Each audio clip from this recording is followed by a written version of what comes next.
June marks Elder Abuse Awareness Month. Experts are warning about a troubling trend on the rise. Scammers using artificial intelligence to sound exactly like someone you trust. The goal, of course, is convincing you to send money before you realize that that's fraud.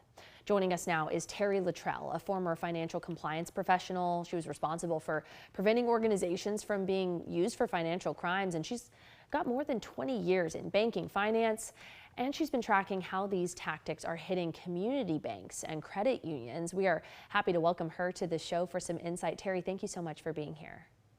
Thank you for having me. This is a really important topic and wish we didn't have to talk about it, but we do. Of course, and I'm glad, though, to shine a light on it, especially during this awareness month. So people may have heard of a scam like this. It's often referred to as the grandparent scam, but it's evolving quickly, and experts like yourself have seen those changes. What's new about these kinds of scams just in the past year? It is, and it's really frightening. If you have loved ones, you have probably dealt with this. A parent or grandparent gets a phone call, and the call says, "Hey, Grandma, this is your grandson. I'm in Mexico. I'm in jail. I need you to wire money." Well, my mother, she lived to be 97, and she did get one of those calls or several of those calls, and she was with it enough to know that number one, you don't call me Grandma, I'm a Nana, and number two, you're not Johnny. You said your name was John. I know that's not my grandson. Well, now with social media, the fraudsters get on. They know you're Mimi. They know Tom is your grandson's name. They know he just went to Mexico. They can clone his voice using AI and his picture, his deepfake picture. So he can have a FaceTime call with Grandma now and sound exactly like it. Grandma's going to wire that money. Mm. Talk to us from a banking perspective. So this isn't just necessarily hitting, us sitting at home, but what are tellers and institutions looking for trying to prevent some of this from hitting their customers? That is such a really important role because they're the front line. They're going to see these people, and community banks especially, they're going to have that relationship. They're going to know Mr. Jones likes to come in and have coffee with me. So they're going to have that chit chat. And those questions that they ask, why are you sending that money? This is unusual for you to do. And they're trained in a way that it doesn't feel like they're overstepping their boundaries asking those questions. It's conversational. And sometimes they are able to convince them it's a scam.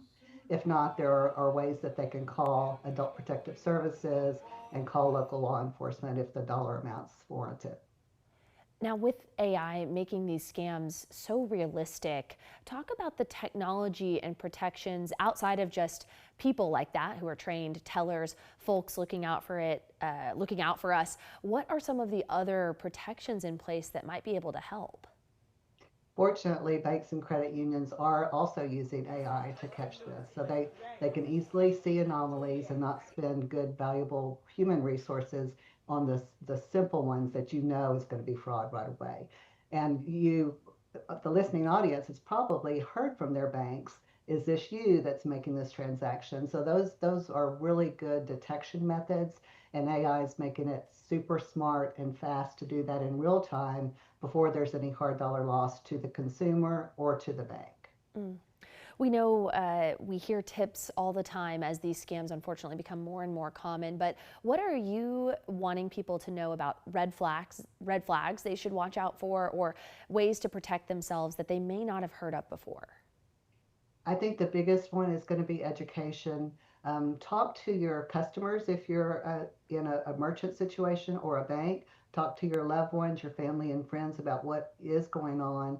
And then if you're the consumer, make sure if it has a sense of urgency and a new friend, especially with these romance scams, a new friend is asking you to send money, really step back and take a look at it.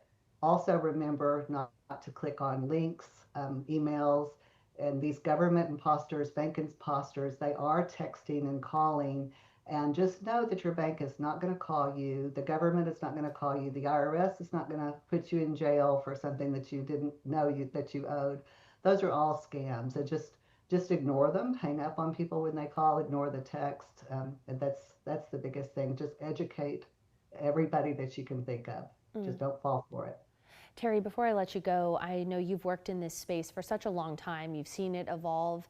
I just would love if you could put into perspective the impact on people, particularly our older folks, as we recognize them during this Elder Abuse Awareness Month, the impact of falling victim and why it's so important to be on the lookout for things like what you just described.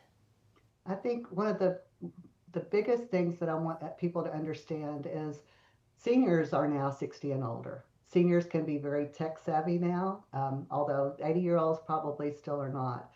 But one of the things that people think is, oh, well, the seniors have diminished capacity. That's why they're easy victims.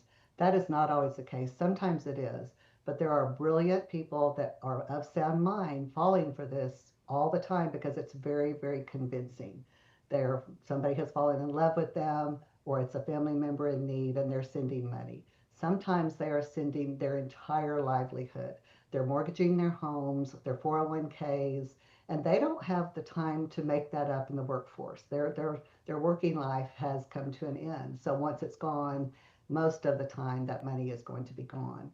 Studies have shown that that can lead to a suicide or more diminished health and earlier death than might have happened if they had not ever been victims. So it's a very serious thing. Terry, thank you so much. It's not a fun topic, but it's such an important one, and we really appreciate your insight, Terry Luttrell. Thanks for joining us. You're very welcome. Thank you.